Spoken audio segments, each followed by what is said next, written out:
I'm a divorce attorney. I've been practicing for over 20 years. I began in Los Angeles, but I've owned my firm in Nevada since 2001. My firm has a particular subspecialty, men's rights. My 9 female employees and I specifically represent men in divorce and custody battles. In my practice, we've represented over 2,000 men, 650 of whom are fathers. My expertise not only comes from my career, but just as much from my personal life. I'm a mother. My children are 23, 15, 12, and barely 3. What has 20 years of representing men in family law as a wife, mother, and daughter taught me about fatherhood? Allow me, if you will, to start with the second thing I learned about fatherhood. Men parent differently than women, big surprise. But their influence is crucial in the development of their children. When getting my father clients ready for court, I prepare them for this kind of interrogation. Who's your children's doctor or dentist? What's the name of your school principal or even their teacher? What grades did they get on their last report card? 9 times out of 10, they miss the majority of these questions. Seriously, does this mean they don't care or love their children as much? I bet it makes you wonder. But please hold your judgment. Here are the questions that my father clients can easily answer. If your son could be a superhero, what would his power be? What kind of monsters do your kids fear? How high does your daughter feel comfortable flying in a swing? What makes your son feel defeated? Yet, in my experience cross-examining hundreds of mothers in family court, these are the harder questions for them. Most of us know motherhood brings with it a sixth sense and an unspoken bond to our children. But what about fathers? Even fathers feel insecure about this reality. After representing 650 fathers, I can count on one hand those that felt secure in their instinctive role and significance to their children.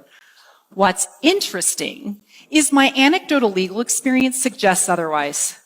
In 20 years of practice, I've had over 100 men take a paternity test. Do you know how many were wrong in predicting their biological relation to the child? 2. This shocked me and taught me my third lesson. Fathers, too, have a genetic bond and instinct about their children from infancy. Think about your childhood. Picture your father. Now, go back in your memories and erase your father from every scene. This is what the other 40% of people's childhoods look like.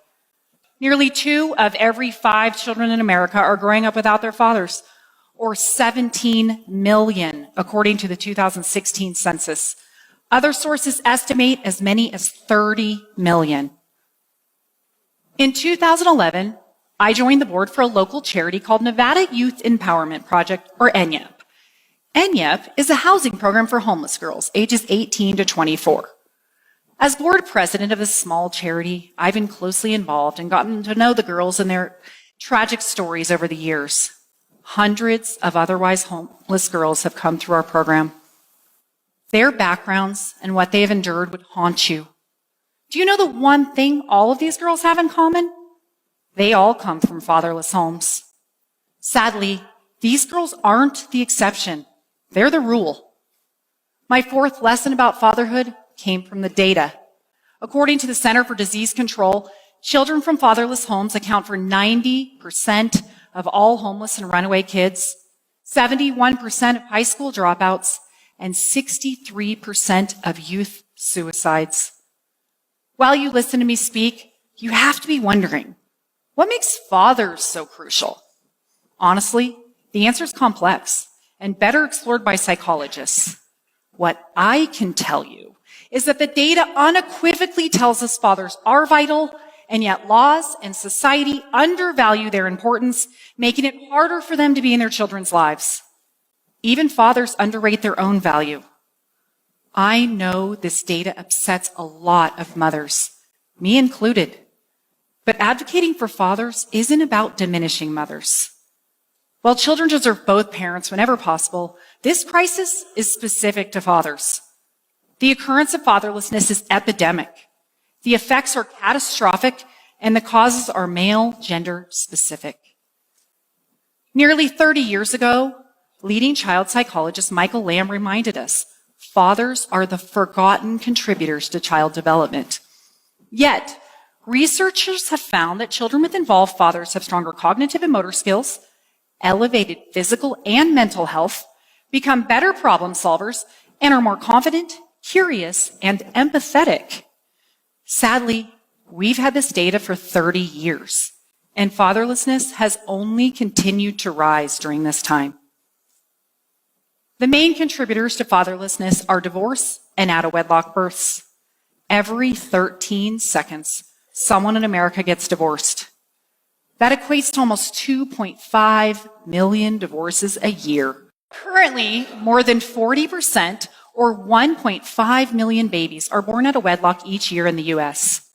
And this brings me back to the first and most significant thing that my career has taught me about fatherhood. Family court is one of the critical places where fathers are disadvantaged, and this hurts kids. Historically, this maternal preference was solidified in the tender years doctrine, which mandated custody of children under age 4 be awarded to mothers. This doctrine was in use until the 80s. As the laws progressed, visitation for fathers improved, but it took a lot of years before the law was finally gender equal. In fact, it wasn't until 2017 that Nevada finally adopted a presumption for joint physical custody. When I began my practice, and until 10 years ago, the best my father clients could expect was every other weekend visitation and maybe a dinner on the off week.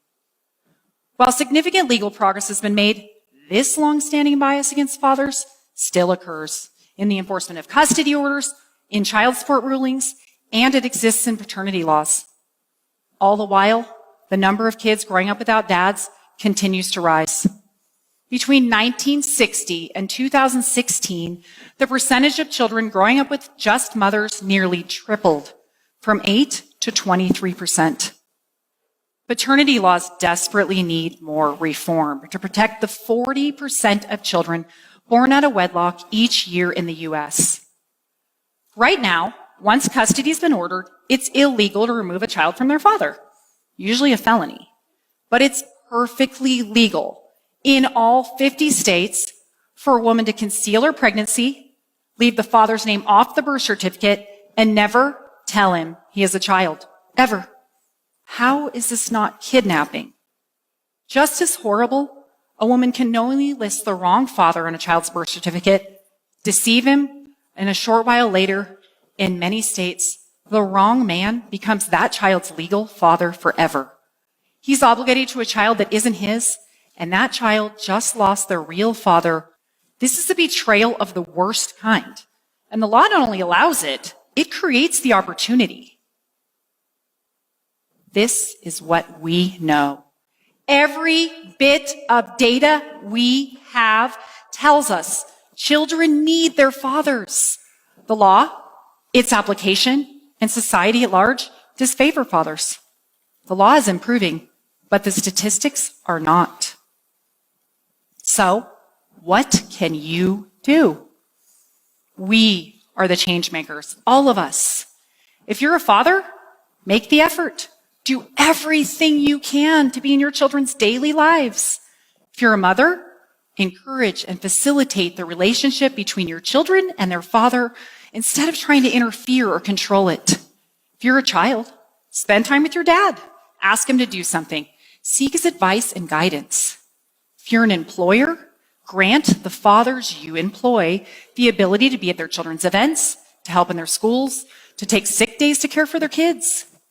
If you work in the legal field, help us continue to progress, change the laws, and ensure that they're enforced to protect fathers and their children. The importance of this pursuit cannot be overstated. The fate of nearly half of America's children depends on it. I'd like to close by asking all of you to do one final thing. Please stand if you are able, or raise your hand. If you grew up without a father, if you raised or raising a child without a father, or if you were a father who's been separated from your child.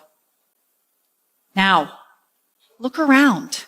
The people really affected by fatherlessness. Really, look. Now let me tell you who can't stand.